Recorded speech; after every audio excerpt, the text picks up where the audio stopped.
Ang kamatayan, sabi ng ating mga scholar, al-mautu babun wa kullun dakhiluhu. Ang kamatayan, sabi niya, ay pinto at lahat ay papasok dyan sa pinto na yan. Dito, pwede tayong pumili. Sa pinto ka ng CR papasok, sa pinto ng kwan. Pero yung pinto ng kamatayan, la budda min dukhulihi. Kailangan mo yung pasukin para doon sa akhirah.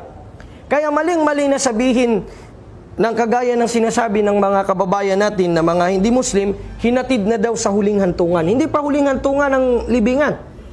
Wa min waraihim barzakhun ila yawmi yub'athun.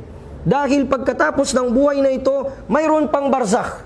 Yung barzakh na yon, it is the domain that separates us from the life of this world and the hereafter. Yun ang lugar na nagseseparate sa atin sa buhay dito sa mundo at sa kabilang buhay, yung barzakh.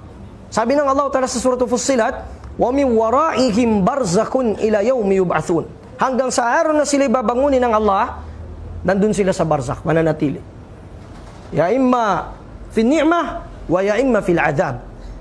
Either dalawa lang, kung sila ba ay nasa biyaya o nandun ba sila sa tinatawag na kaparusahan. So, ang kamatayan, lagi nating ipaalala sa ating mga sarili, sa ating mga anak, sa ating mga every time tayo makaisip ng kahit anong gagawin natin, makaplano na gagawa ng kasalanan, makaplano na gagawa ng kahit anumang bagay na labag sa utos ng Allah, kamatayan ang maisip natin lagi. Ang mga sahaba hindi nagpaplano ng masama. Pero ang pag naiisip nila ang kamatayan, nasasabi nilang kulang pa ang kanilang gawa. Allah. Si Abdullah ibn Mas'ud radiyallahu ta'ala anhu, sa tuwing bababa ang araw, umiyak siya. Sa tingin niya sa sarili niya, wala pa siyang ginagawa. Abdullah ibn Mas'ud. Abdullah ibn Mas'ud radiyallahu anhu, sahaba ng Rasulullah, garantisadong makaparaiso, kabilang sa mga ginarantihan ng paraiso. Na paano pa kaya tayo? Paano pa tayo? Na sa kamatayan, kapag mayroong namamatay, kailangan nating mag-i'tibar. Sa tuwing maghahatid tayo ng patay, isipin natin tayo din ang ihahatid sa susunod. Kaya tinuruan tayo ng dua ng Rasulullah sallallahu alaihi wasallam. Paano ang dua natin? May nagtanong sa akin nung paghatid namin sa patay, paano biyadin lang niyo sa din dua ini? Sabi ko, ganito ang tinuro ng Rasulullah sallallahu alaihi wasallam. Assalamu alaikum ya ahlad diyari minal mu'minina wal mu'minat. Nas'alullaha lana wa lakumul afiyah. Wa inna insyaallah bikum lahiqun. Salam sa inyo mga mu'minin, mga mu'minat, bariman, lalaki at babae, na nandyan ngayon sa mga libingan. Hinihingi namin kay Allah sa amin at sa inyo ang kaligtasan at tiyak na susunod din kami. Allahu Akbar. Ibig sabihin, reminder ang dua na yon. Reminder ng Rasul sallallahu alaihi wasallam na ikaw na naghahatid ngayon, ikaw nagtatanggong sinmayat bihaon, ikaw na nagkarga ng patay ngayon, bukas ikaw na rin ang kakargahin. That is the reality of this life. Hindi tayo forever dito sa mundo na ito. Wallah, lahat ng mga malalaking tao na nag-isip na forever sila sa mundong ito, failure. Firaun, si Paraon. Isip niya, wala nang higit sa ka. Ana rabbukumul a'la, ako ng pinakamataas. Sa kitigan ng piyaka puro-puro.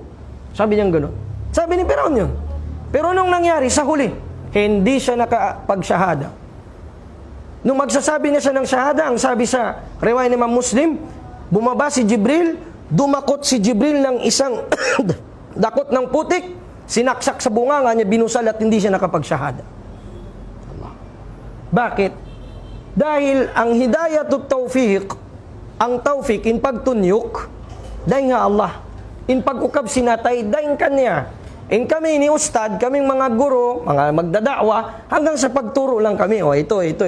Pero yung magbigay ng change of heart na tinatawag, pagbabago ng puso, mula sa kasalanan patungo sa tauba, mula sa bid'a patungo sa sunnah, mula sa shirk patungo sa tauhid, Allah.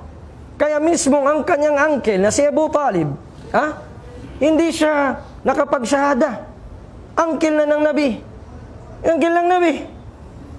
Kinunbinsin niya na, ya ammi, sabi niya, kul la ilaha illallah, sabihin mo lang la ilaha, kalimatun uhajuha bika indallah. Ito lang sabi niya ang gagawin kong parang ebidensya doon kay Allah na talagang nagmuslim ka. Sabi niya lang, mananatili ako, sabi niya, sa milla, sa relihiyon ni Abu Sufyan, sa relihiyon ni Kuan, sa relihiyon ni Abdul Muttalib. Namatay na kafir. Uncle! Bimana, ang kaligtasan walang kinalaman sa dugo. Hindi yan gaya ng sirkulan na nasa dugo lang yan. Wala sa dugo. Misan pa kaw anak imam, misan pa kaw anak salip, misan pa kaw anak dato, misan pa kaw anak buranon, kat lahat na ng mga klas na mga kuan, anak ka ng kuan, anak ka ng mga magagaling, mga tataas na mga lahi. Hindi yan ang makaligtas. Alin ang makaligtas? Ang pagsunod sa Allah Ta'ala. Wa may yuti'ir rasula faqad ata Allah. Suratun Nisa, sabi ng Allah Ta'ala, sino man ang sumunod sa sugo sallallahu alaihi wasallam, nasunod niya ang Allah Ta'ala. Nasunod niya. So i-check natin ang bawat isa. Ang amal niya okay ba? Okay ba yung gawain niya? Ya Ustad, kung ganun Ustad, sabi mo kanina, nakasulat na, nakakadar na kung anong mangyari sa atin. Oo. Ibig sabihin, hindi na tayo magkilos. Ganon din ang tinanong ng mga sahaba, Ya Rasulallah, wa in kana, sabi niya maktuban, idha kana al-qadaru maktuban, kung ang kadar sabi niya nasulat na, falimal amal, bakit pa kami maggawa? Kasi nakasulat, ang gawain mo, ang kuan mo, nakasulat pala lahat. Nakasulat lahat, ang gawain mo, ang kuan mo, nakasulat lahat. Bakit paano pang kuan na maggawa ka? Ang sabi ng Rasul sallallahu alaihi wasallam, i'malu fakullun muyassarun lima khuliqa lahu.